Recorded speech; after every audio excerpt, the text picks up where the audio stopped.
Last Sunday, I zipped off after our beautiful Advent sermon in music to enjoy even more music, taking my friend's daughter to her very first live musical. It was an area production of Beauty and the Beast. She's been bitten by the acting bug, thinks she might want to go study acting in New York, and it gave me great joy to see her wrapped up that afternoon in the magic of the theater and the costumes and the sets. Olney Theater's production has garnered national attention since it opened last November. The director made some really innovative choices that honor the original work while thinking expansively. Belle was portrayed by a plus-sized black woman. The fairy tale's message remained the same, while conscious and unconscious notions around beauty got a shake-up, a challenge. Has anyone seen the musical before? The movie, perhaps? When they wrote the musical adaptation for Broadway, they added a song for Belle to sing right after choosing to take her father's place as the Beast's prisoner.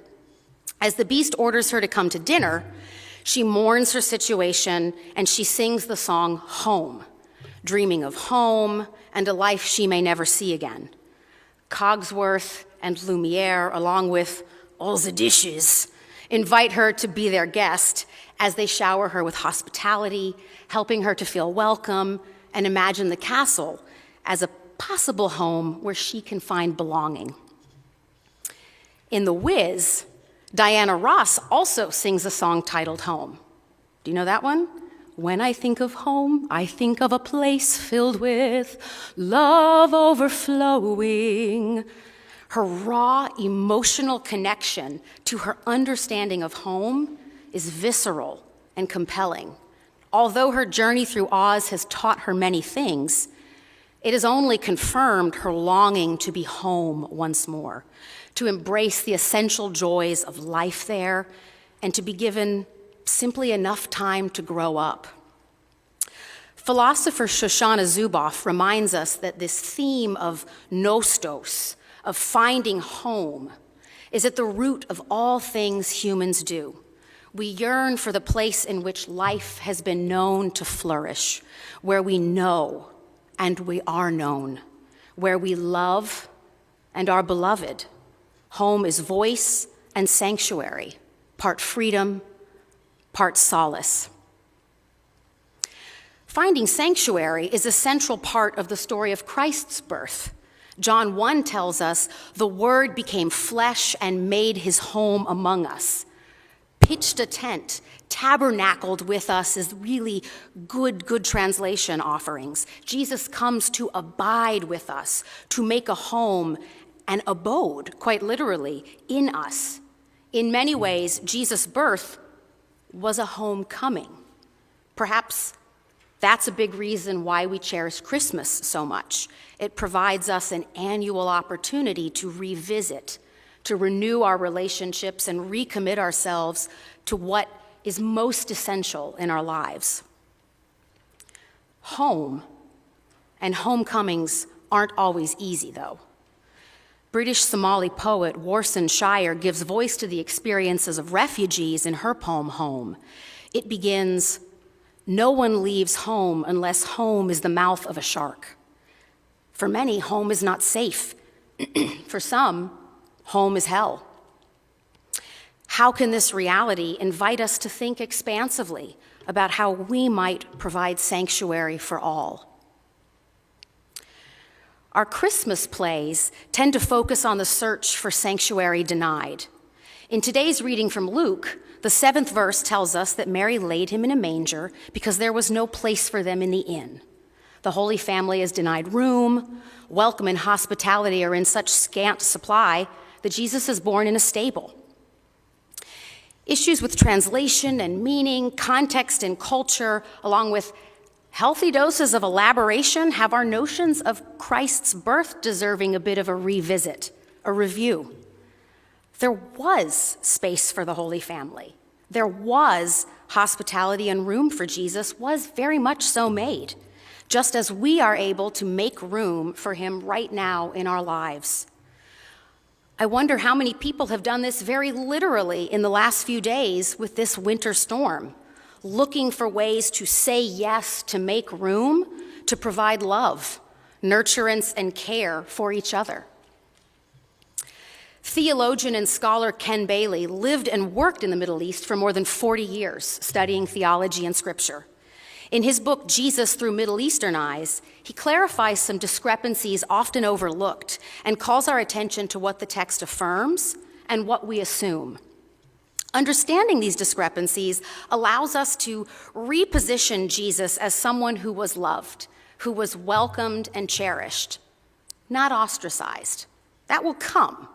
But at Christ's birth, it's a story of welcome, not someone born into a unique and pitiful setting, but someone born into community, welcomed with love, surrounded by love and care. The yes that Mary gave was really one of many yeses. It's an invitation for us to look for ways to say yes to make room for Jesus, to make room for the face of Christ in each other, even when room seems scarce. In the traditional Palestinian home, families lived in a single room, a split-level home with a lower area for animals to be brought in at night, and either a guest room at the back for visitors or a space up on the roof, an upper room, quite literally. Mangers are in the living room, built into the floor with hollows in the ground, filled with straw, so that those animals in the lower level can reach up and easily access the feed. This kind of home is described to us in several other places in the gospel. Luke's telling of Jesus healing a woman on the Sabbath is a good example. So the word in this passage is really better translated as guest room or guest bed. The guest room was full. So Mary and Joseph were in the main room of the house with the family, and the most logical place to lay the baby was right in the middle of the action, in the hollow straw, in those depressions where the animals feed, so that he could be attended to, cared, right there in the manger. William Thompson, a Presbyterian missionary to Lebanon, Syria, and Palestine, wrote in 1857, "It is my impression that the birth actually took place in an ordinary house of some common peasant, and that the baby was laid in one of the mangers, such as are still found in the dwellings of farmers in this region." Christ's birth, God's incarnation, is good news for all people. Room can and room will be made. We are here to celebrate the Christ child because of who that child will become. Someone who will bring good news to the poor, proclaim release to the captive, recovery of sight to the blind, and lead the oppressed to freedom. But with this important reframing around the text and tradition, we come afresh to the Nativity, with an expansive understanding that fundamentally offers us the invitation to change how we think about Christ's birth. What does it mean that Christ was welcomed? What does it mean for us to welcome Jesus when we can understand him as one of us, ordinary, born into commonness, fully human, fully divine? Will you welcome him? And if you do, how? The invitation to make space for Jesus in the midst of our ordinary daily lives is the yes we get to choose to say. Have you ever maxed out the guest rooms and made room with a pull-out sofa or couch, inflated an air mattress, or made a pallet on the floor with blankets or pillows just to make room, to make it work? We're making room right here at Fairfax Presbyterian in our parking lot by building townhomes, because we can make room. We're making room when we pick up extra groceries to stock up our little free pantries or our fish closet so that we can fill hungry bellies. We can say yes to making room by volunteering to help when we host our homeless neighbors for a week in March to keep them out of the cold. We can make room in our relationships with each other by asking, is that comment useful? Or by working to presume positive intent in our interactions, and by being gentle with ourselves. Jesus came to give us gifts of hope, of peace, of joy, and love. Let us use these gifts to walk in the light together and welcome God to dwell with us right here in the midst of our ordinary lives. Can big black girls play princesses? Can a queer couple wrap their arms around each other affectionately in worship? Can you believe that you're enough just as you are? Can there be welcome for all? Can there be room? Can a family of refugees be welcomed? Can Jesus be born into loving community in the midst of all of that? We know the answer can be yes. Yes. We simply have to say it. We simply have to choose it.